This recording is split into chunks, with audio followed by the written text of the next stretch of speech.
कमाल भयो कपूत, कबीर को कुल गयो डूब। सिद्धि के गर्भ में चूर बेटे की बुद्धि संत कबीर ने ठीक की। प्रेरक कथा एक। संत कबीर दास जी की इस प्रेरक प्रसंग से हमें पता चलता है कि अहंकार आदमी को शक्तिहीन कर देता है। संत कबीर दास जी गांव के बाहर झोपड़ी बनाकर अपने पुत्र कमाल के साथ रहते थे। संत कबीर जी का रोज का नियम था नदी में स्नान करके गांव के सभी मंदिरों में जल चढ़ाकर दोपहर बाद भजन में बैठते, शाम को देर से घर लौटते। वह अपने नित्य नियम से गांव में निकले थे। उधर पास के गांव के जमींदार का एक ही जवान लड़का था जो रात को अचानक मर गया। रात भर रोना धोना चला। आखिर में किसी ने सुझाया कि गांव के बाहर जो बाबा रहते हैं उनके पास ले चलो, शायद वे कुछ कर दें। सब तैयार हो गए। लाश को लेकर पहुंचे। कुटिया पर देखा, बाबा तो नहीं है। अब क्या करें, क्योंकि कबीर दास जी ही उनके जवान पुत्र के लिए कुछ कर सकते थे। तभी कबीर दास जी के बेटे कमाल आ गए। उन लोगों ने उनसे पूछा कि बाबा कब तक आएंगे। कबीर दास के बेटे ने बताया कि अब उनकी उम्र हो गई है, उन्हें लौटते लौटते रात हो जाती है। आप काम बताओ, क्या काम है। लोगों ने लड़के के मरने की बात बता दी। कमाल ने सोचा कोई बीमारी होती तो ठीक था, पर ये तो मर गया है, अब क्या करें। फिर भी सोचा लाओ कुछ करके देखते हैं, शायद बात बन जाए। कमाल ने कमंडल उठाया, लाश की 3 परिक्रमा की, फिर 3 बार गंगा जल का कमंडल से छींटा मारा और 3 बार राम नाम का उच्चारण किया। लड़का देखते ही देखते उठकर खड़ा हो गया। लोगों की खुशी की सीमा ना रही। इधर कबीर जी को किसी ने बताया कि आपकी कुटिया की ओर गांव के जमींदार और सभी लोग गए हैं। कबीर जी तेज कदमों से बढ़ने लगे। उन्हें रास्ते में ही लोग नाचते कूदते मिल गए।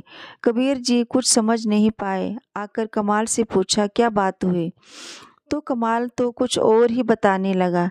बोला, गुरुजी बहुत दिन से आप बोल रहे थे ना कि तीर्थ यात्रा पर जाना है, तो अब आप जाओ, यहाँ तो मैं सब संभाल लूँगा। कबीर जी ने पूछा क्या संभाल लेगा। कमाल बोला, बस यही मरे को जिंदा करना और बीमार को ठीक करना, ये तो सब मैं कर ही लूँगा। अब आप तो यात्रा पर जाओ, जब तक आपकी इच्छा हो। कबीर ने मन ही मन सोचा, चेले को सिद्धि तो प्राप्त हो गई है, पर सिद्धि के साथ ही साथ उसे अहंकार भी आ गया है। पहले तो इसका ही इलाज करना पड़ेगा, बाद में तीर्थ यात्रा होगी, क्योंकि साधक में अहंकार आया तो साधना समाप्त हो जाती है।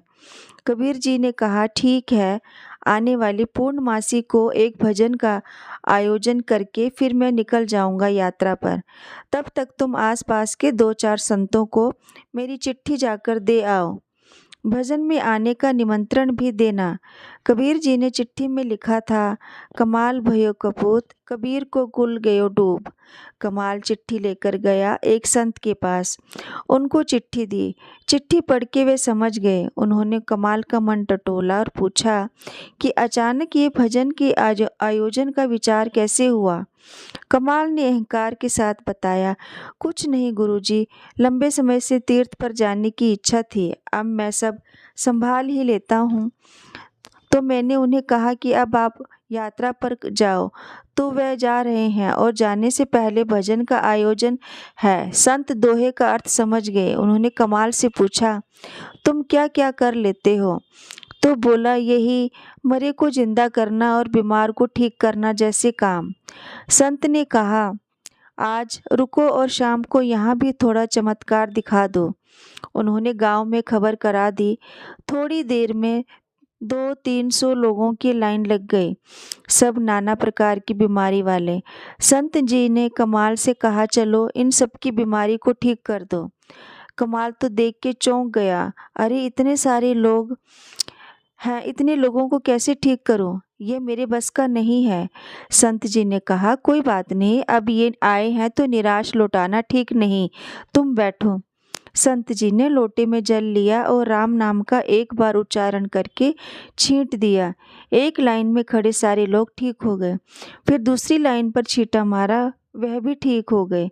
बस 2 बार जल के छींटे मारकर 2 बार राम बोला तो सभी ठीक होकर चले गए। संत जी ने कहा, अच्छी बात है कमाल, हम भजन में आएंगे। पास के गांव में सूरदास जी रहते थे, उनको भी जाकर बुला लाओ, फिर सभी इकट्ठे होकर चलते हैं भजन में। कमाल चल दिया सूरदास जी को बुलाने। सारे रास्ते सोचता रहा कि ये कैसे हुआ कि एक बार राम कहते ही इतने सारे बीमार लोग ठीक हो गए। मैंने 3 बार गंगा जल छिड़क कर 3 बार राम नाम लिया, तब जाकर बात बनी।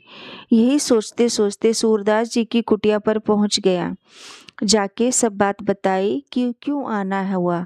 कमाल सुना ही रहा था कि इतने में सूरदास जी बोले, बेटा जल्दी से दौड़ के जा, टेकरी के पीछे नदी में कोई बहा जा रहा है, जल्दी से उसे बचा लें।